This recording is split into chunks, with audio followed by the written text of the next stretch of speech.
பூமாலை வாங்கி வந்தான் பூக்கள் இல்லையே.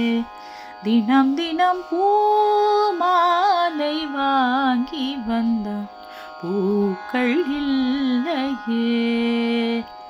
செவி இல்லை இங்கொரு இசையதற்கு, விழி இல்லை இங்கொரு விளக்கெதற்கு. நாளும் நாளும் அவள் நினைவில் இவன் அழுது பூமாலை வாங்கி வந்தான் பூக்கள் இல்லையே.